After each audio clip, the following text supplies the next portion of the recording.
wabarakatuh. Apa kabar anak-anak kelas 3C? Mudah-mudahan semuanya baik-baik saja ya.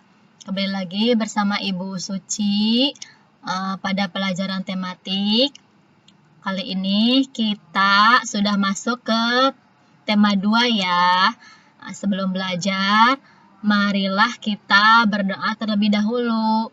Setelah itu kalian persiapkan buku tulis, buku paket, dan alat tulisnya.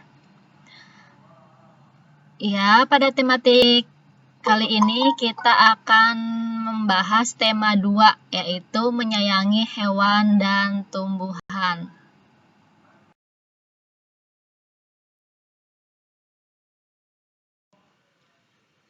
Pada tema 2 kali ini kita akan membahas tentang subtema yang pertama, yaitu manfaat tumbuhan di sekitar.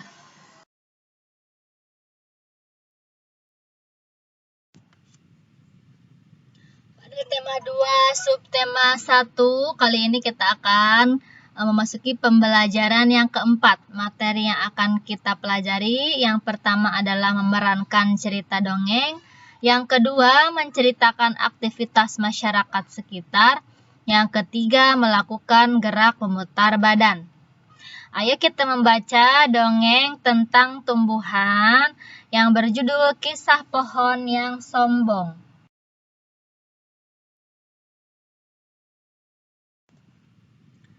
Ada sebatang pohon sangat besar yang tumbuh tepat sekali di pinggir hutan. Pohon tersebut berdaun sangat lebat dan sangat kokoh. Ia adalah satu-satunya pohon yang masih tersisa selama bertahun-tahun.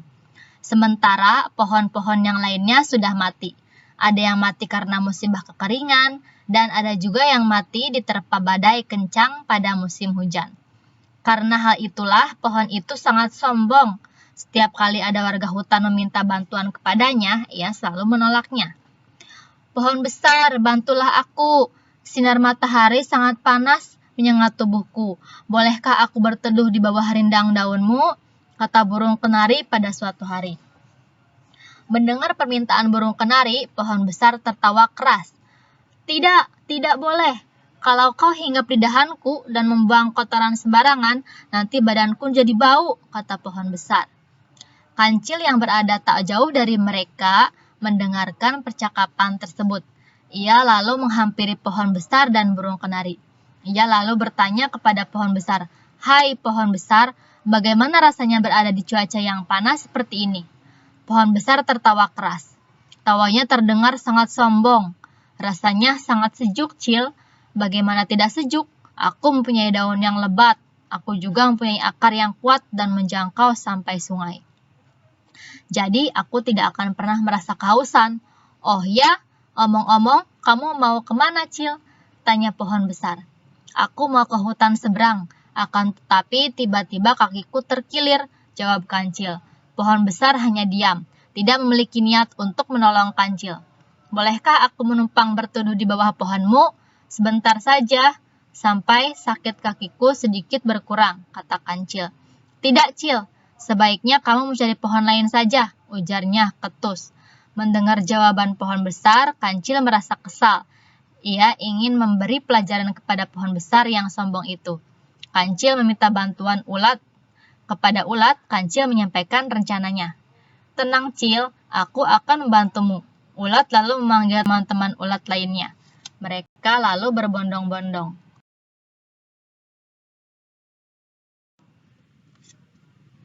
menuju tempat pohon besar dan memakan daun-daunnya. Pohon besar berteriak-teriak mengusir ulat-ulat itu. "Hai, kalian semua ulat-ulat tak tahu diri. Pergi dari sini. Jangan kau makan daun-daunku," teriak pohon besar. Akan tetapi, ia tidak berdaya menghadapi pasukan ulat yang jumlahnya sangat banyak. "Wah, ternyata daunmu sangat enak, pohon besar. Aku jadi betah di sini," kata salah satu ulat disambut gelak tawa ulat-ulat lainnya. Dalam waktu sekejap, daun-daun pohon besar telah habis dimakan ulat. Setelah kenyang, ulat-ulat itu meninggalkan pohon besar. Pohon besar menangis meraung-raung meratapi nasibnya.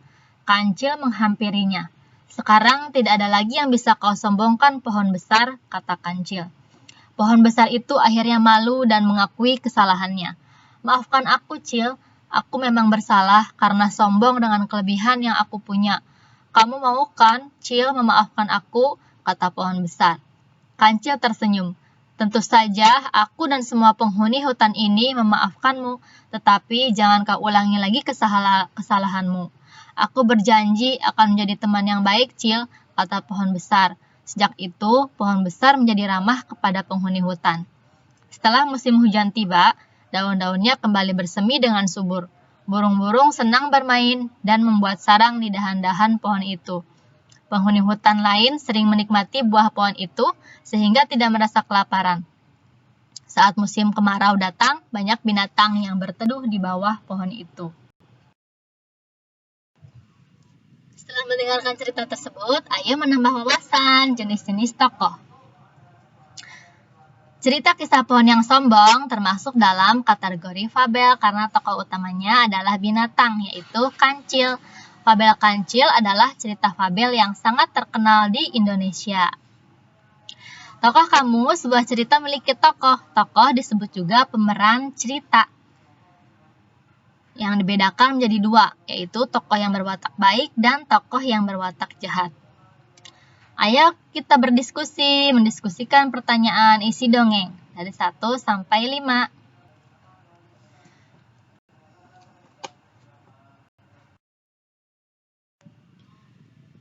Dilanjut memerankan dialog tokoh ya.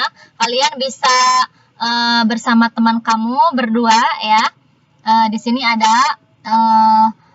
dialognya yang pertama sampai yang keempat. Yang pertama tentang burung kenari dan pohon besar ya.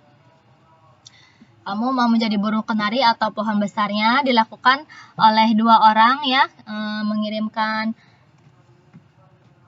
mengirimkan suaranya saja ya dengan temanmu berdua. Lalu kancil dan pohon besar yang kedua tetap berdua ya, bermain perannya kancil dan pohon besar. Lalu yang ketiga kancil dan ulat, berdua lagi. Lalu pohon besar dan ulat ya. Mengirimkan pesan suara saja dengan satu orang temanmu ya. Lalu ayo mengamati perilaku di masyarakat ya, yaitu peduli disebut juga toleran. Nah, sikap peduli bukan hanya diberikan kepada diri sendiri, sikap peduli juga harus diberikan kepada teman, anggota keluarga, dan orang-orang di sekitar kita ya. Nah, coba kalian centang ya. Perilaku atau sikap ya. Yang pertama menunjukkan kasih sayang, iya apa tidak. Terus sampai nomor 5. Lalu ayo mendiskusikan pesan dalam dongeng ya. Pada kisah pohon yang sombong diceritakan pohon besar yang meminta maaf kepada kancil dan teman-temannya. Apakah sikap minta maaf itu baik? Apa yang kamu lakukan jika ada temanmu meminta maaf kepadamu ya? Dilanjut ayo mengamati tumbuhan di lingkungan sekitar ya. Apakah di lingkunganmu terdapat tumbuhan yang tidak terawat? Coba foto kondisi tumbuhan di sekitarmu ya. Kemudian jelaskan keadaan tumbuhan tersebut ya berdasarkan pengamatanmu. Ditulis di buku tulis. Selanjutnya ayo lakukan gerak memutar badan. Bisa dilihat pada halaman 31 ya.